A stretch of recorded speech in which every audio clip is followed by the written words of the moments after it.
अभी 2 से 6 दिसंबर के बीच इंडिगो की करीब 1500 से भी ज़्यादा फ्लाइट कैंसिल हुई, हज़ारों फ्लाइट डिले हुई, लाखों यात्री वहाँ पर फंसे रहे। आपने देखा होगा कि एयरपोर्ट पर बहुत सारे लोग इंडिगो के खिलाफ प्रोटेस्ट मार्च निकाल रहे हैं। हाँ बच्चे, बूढ़े, औरत, महिलाएं सब वहाँ पे चिल्ला रहे हैं। हाँ जरूर चिल्लाएंगे क्योंकि परेशानी हुई है। 12-12 घंटे अगर आपको किसी फ्लाइट का डिले का होने का वेट करना पड़े तो फिर तो वो दिक्कत ही है वहाँ पे तो। हाँ बिल्कुल दिक्कत है क्योंकि यार हम घर में 1-1.5 घंटे से घर से बाहर चले जाएं और हमारे मतलब दिक्कत हो, परेशानी हो।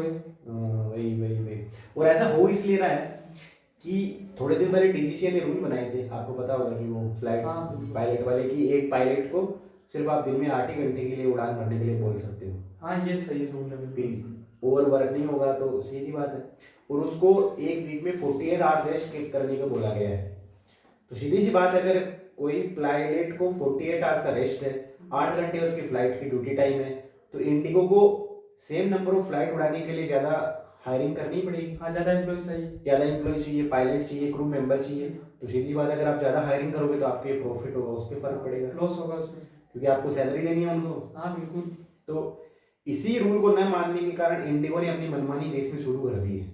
हाँ बिल्कुल कर दिया भाई वो जानबूझ के डिले करा रहा है, फ्लाइट कैंसिल करा रहा है ताकि लोगों को परेशानी होगी। जब लोग क्या हाउस करेंगे तो सरकार प्रेशर में आएगी।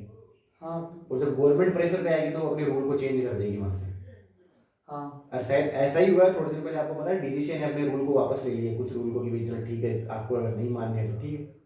लेकिन दिक्कत ये नहीं है, फ्लाइट की प्रॉब्लम तो चलो इश्यू हो जाएगा, सॉल्व भी हो जाएगा। लेकिन कल को मान लो कि हर एक सेक्टर में आपको पता मोनोपोली या डुओपोली बन गई है। सिर्फ मार्केट में हर एक सेक्टर में 2 या 3 प्लेयर हैं जो काम कर रहे हैं, बाकी को कुछ मिल नहीं रहा है।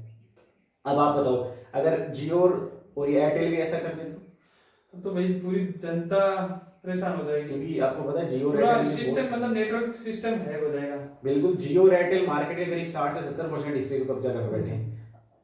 जियो और एयरटेल है, लेकिन मतलब ये तो कंपनियां हैं जो मतलब लोगों को जॉब भी दे रही हैं, काफी हद तक जॉब दे रही हैं।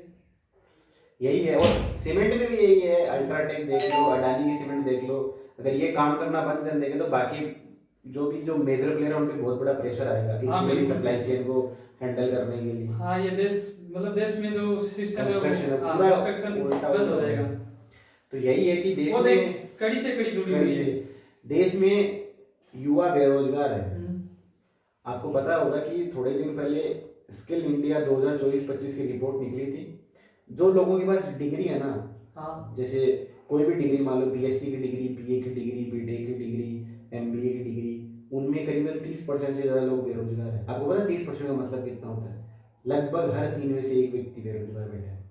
और ऐसा नहीं है उसके पास स्किल नहीं है, स्किल है बंदे के पास, लेकिन देश की जो बड़ी कंपनियां है ना वो रोजगार दे ही नहीं पा रही। मतलब उनको अपना प्रॉफिट बढ़ाना है। भाई देश की जीडीपी तो नहीं है ना माइनस, देश की जीडीपी तो अभी रिकॉर्ड बनाया कि 8% से ग्रो हो रही है अपनी जीडीपी ग्रोथ हो रही है, इकोनॉमी ग्रोथ हो रही है, कंपनियों को प्रॉफिट बढ़ रहा है, लेकिन रोजगार नहीं बढ़ रहा है।